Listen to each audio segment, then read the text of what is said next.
These simple old cough syrups can probably save your life from the COVID-19 pandemic.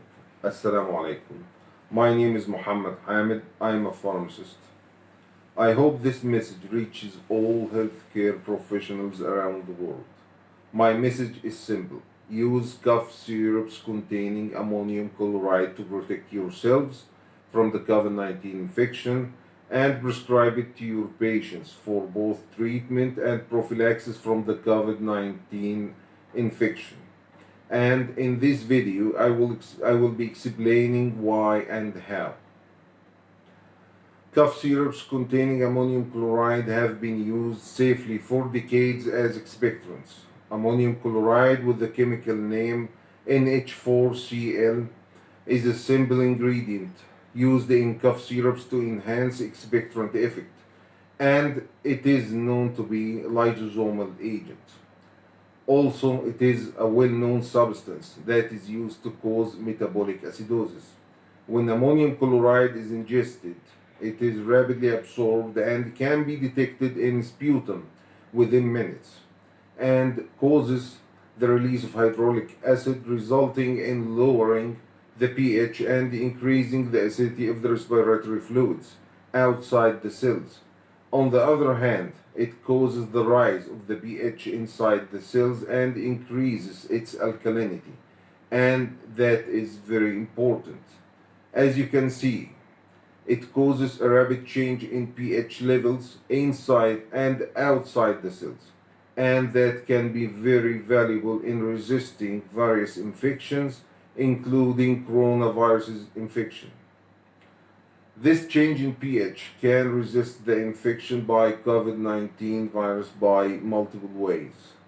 First, here's this important study that discussed the efficacy of use of ammonium chloride in the treatment of Corona-Sars viruses.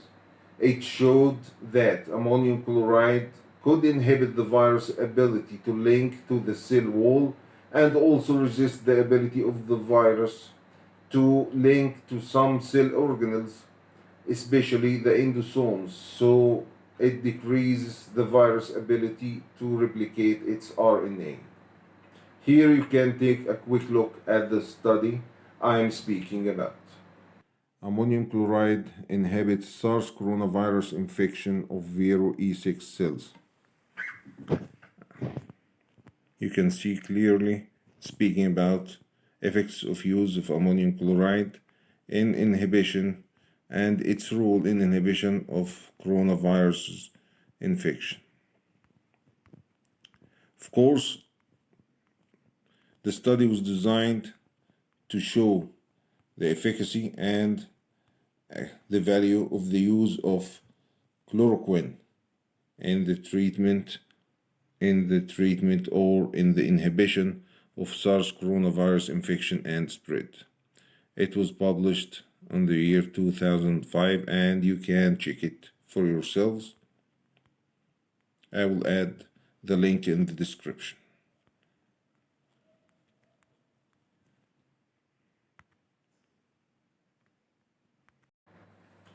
This is actually the same study that proved the efficacy of chloroquine and hydroxychloroquine in the treatment of Corona-Sars viruses, and you can see that ammonium chloride works in a much similar way. As they decrease the ability of the coronaviruses to link to the cell wall, they also increase the pH of important cell organelles, especially the endosomes, which means that it can decrease the ability of the coronavirus to replicate its RNA. Another important point about ammonium chloride, and this is a personal opinion, was not mentioned in the study, that it causes a rapid change in the pH that may disturb the activity of the coronaviruses, which have shown to be affected by changing in pH. And by changes in pH, I mean the changes in pH outside the cells in the respiratory fluids. I think this can greatly or significantly disturb the activity of the virus and its ability to spread and infect healthy cells. Ammonium chloride is a particularly interesting substance. It is quite safe for most patients, of course, within the low doses required to induce expectorant effect, which is around 250 milligrams to 750 milligrams daily for adults. But of course, do not forget to follow the indicated precautions in the insert leaflet. Also, ammonium chloride is a very cheap substance and is produced in huge quantities, millions and tens of millions of tons every year. And it is very easy to formulate into pharmaceutical dosage forms. As mentioned before, it has been used as an expectorant for a very long time and is very well known by most healthcare professionals. I estimate the required dose for treating patients to be 250 milligrams of ammonium chloride 3 times daily and can be increased if needed by the treating physician. The proper prophylaxis dose can be 250 milligrams once or twice daily according to the exposure. For example, this is Avibect.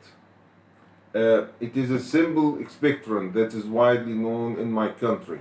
It is an OTC expectorant. It is used as an OTC expectorant in my country, and it has been used in the Egyptian market for more than 40 years.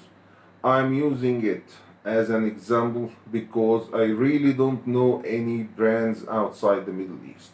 It contains 125 milligrams of ammonium chloride per 5 milli and per 5 milliliters, and phenramine maleate, which is an anti-allergic agent. But I am sure you should have similar formulations in your countries. As I said before, it contains 125 milligrams of ammonium chloride per 5 milli of syrups, along with an anti-allergic drug called phenramine maleate. But take caution before prescribing medications containing ammonium chloride to patients with kidney or liver function problems. And most of these medicines are combined with anti-allergic drugs, so you should take care with patients with prostatic function problems with the prostate, and of course it may cause drowsiness, and so be careful. And so be careful if you're going to describe it to patients who are going to drive or operating or usually operate machinery or doing important tasks.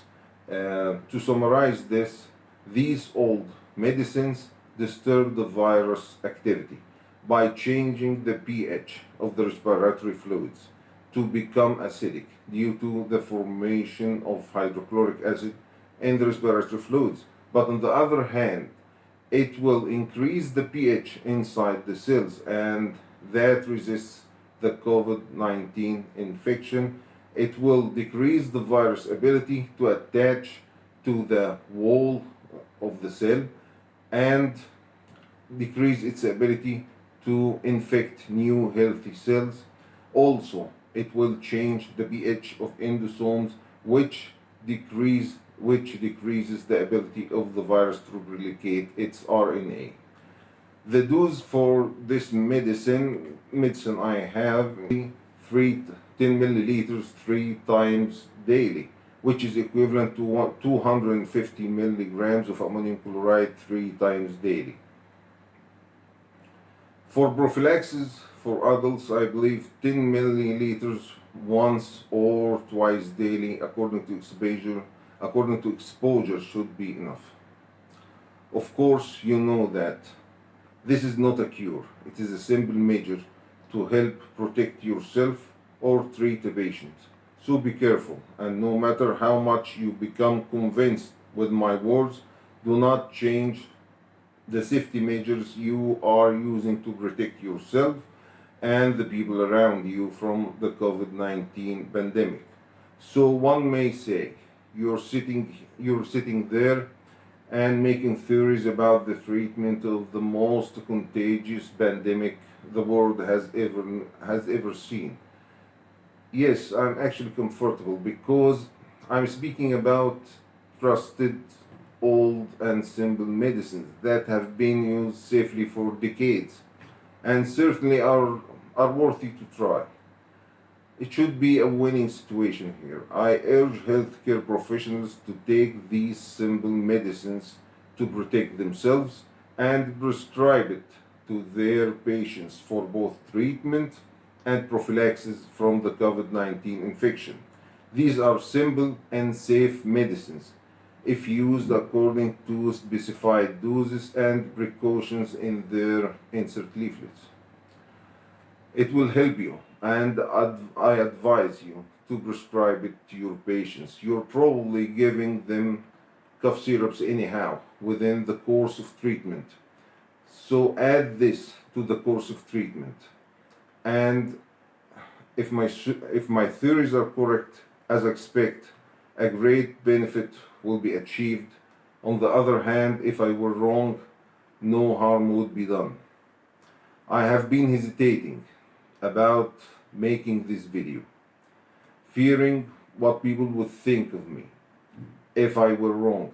Then I decided to record this video anyhow, because as I believe in my perspective, great benefits would be achieved. On the other hand, if I were wrong, people would have much greater problems other than to remember me. So please spread the word. And if you like the video, then choose to like and share it. So stay safe, stay well, and thank you.